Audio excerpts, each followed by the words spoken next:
भारत के उपराष्ट्रपति जगदीप धनखड़ के अचानक इस्तीफे ने पूरे देश की राजनीति में भूचाल ला दिया। और क्या अब अगला इस्तीफा नीतीश कुमार का हो सकता है? चलिए पूरा सियासी माहौल आपको समझाते हैं। तो उपराष्ट्रपति जगदीप धनखड़ ने अचानक देर रात अपने पद से इस्तीफा दे दिया। वजह बताई गई स्वास्थ्य कारण, लेकिन विपक्षी दलों से लेकर राजनीतिक विश्लेषकों तक हर कोई हैरान है। सवाल उठ रहे हैं कि क्या ये सिर्फ सेहत का मामला है या इसके पीछे कोई गहरी सियासी कहानी छिपी है। और उपराष्ट्रपति की रेस में सबसे आगे नीतीश कुमार का नाम चर्चा का विषय बन गया है। अब पहले आपको बताते हैं कि जगदीप धनखड़ ने अपने इस्तीफे में लिखा क्या है। तो उन्होंने इस्तीफा देते हुए लिखा कि स्वास्थ्य कारणों और डॉक्टरी सलाह के चलते मैं तत्काल प्रभाव से भारत के उपराष्ट्रपति पद से इस्तीफा दे रहा हूं।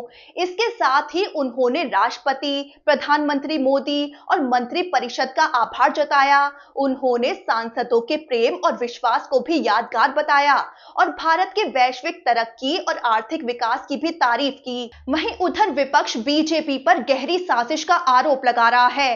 कांग्रेस सांसद इमरान मसूद ने टाइमिंग पर सवाल उठाते हुए कहा कि धनखड़ साहब दिन भर संसद भवन में थे, फिर ऐसा क्या हुआ जो 1 घंटे में उन्हें इस्तीफा देना पड़ा।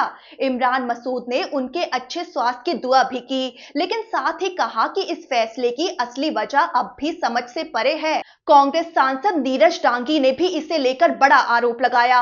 उन्होंने साफ कहा कि ये इस्तीफा धनखड़ साहब की मर्जी से नहीं बल्कि सरकार के दबाव में लिया गया फैसला है। डांगी ने कहा कि सरकार ने ये फैसला उन पर थोपा है जो देश और लोकतंत्र दोनों के लिए ठीक नहीं है। कांग्रेस सांसद ने सवाल खड़े किए कि धनखड़ का अचानक इस्तीफा देना, वो भी संसद सत्र के पहले ही दिन, ये कैसे मान लिया जाए कि ये सिर्फ हेल्थ इशू है। अब जरा समझते हैं कि सेहत, साजिश या सियासत, असली वजह है क्या।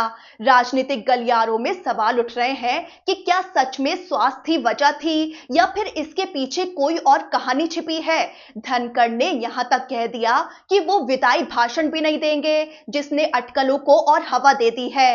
तो धनखड़ पर पहले विपक्ष को इग्नोर करने के आरोप लगते थे, लेकिन हाल ही में उनका विपक्ष के लिए व्यवहार नरम पड़ा। जस्टिस वर्मा के खिलाफ विपक्ष का महाभियोग प्रस्ताव हो या फिर सदन की कार्यवाही, धनखड़ की सक्रियता और रवैये ने राजनीतिक विश्लेषकों को चौंका दिया। अब क्या था महाभियोग प्रस्ताव का खेल? तो धनखड़ ने जस्टिस वर्मा के खिलाफ विपक्ष के महाभियोग प्रस्ताव को तुरंत स्वीकार कर लिया था। यही नहीं, राज्यसभा में इसकी प्रक्रिया भी शुरू कर दी। उन्होंने खुद आगे बढ़कर इस पर कार्रवाई की बात कही। इससे साफ था कि वो चाहते थे कि कार्यवाही जल्द शुरू हो और तब तक उनके व्यवहार में कोई कमजोरी, बीमारी या इस्तीफे का संकेत नहीं था। वहीं सोमवार शाम बिजनेस एडवाइजरी कमेटी की मीटिंग हुई, जिसमें सूचना प्रसारण राज्य मंत्री एल मुरुगन ने मीटिंग को मंगलवार तक टालने का आग्रह किया। लेकिन हैरानी की बात यह रही कि नेता सदन जेपी नड्डा और संसदीय कार्य मंत्री किरेन रिजिजू दोनों मीटिंग में नहीं पहुंचे। कांग्रेस का कहना है कि इस इस्तीफे की पटकथा पहले ही लिख दी गई थी। कांग्रेस नेता जयराम रमेश का कहना है कि धनखड़ को यह तक नहीं बताया गया था कि दोनों मंत्री मीटिंग में नहीं आएंगे, जिससे वो आहत हुए और मीटिंग मंगलवार तक टाली गई। यानी कांग्रेस का आरोप है कि बीजेपी ने पहले ही उनके इस्तीफे की पूरी तैयारी कर ली थी। वही बीजेपी, जो हमेशा धनखड़ के साथ खड़ी रहती थी, उनके इस्तीफे पर खामोश रही।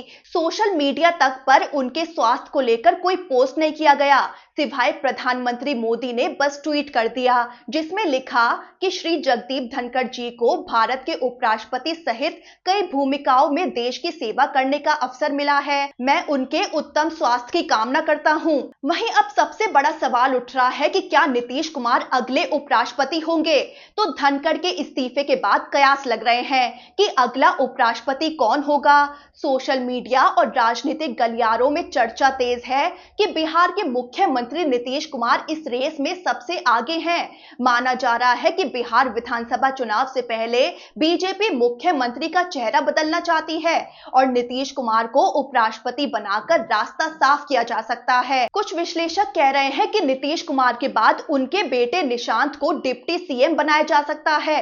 वहीं दूसरे और नाम भी इस रेस में शामिल हैं। एक है हरिवंश नारायण सिंह, जो जेडीयू सांसद और राज्यसभा के उपसभापति हैं।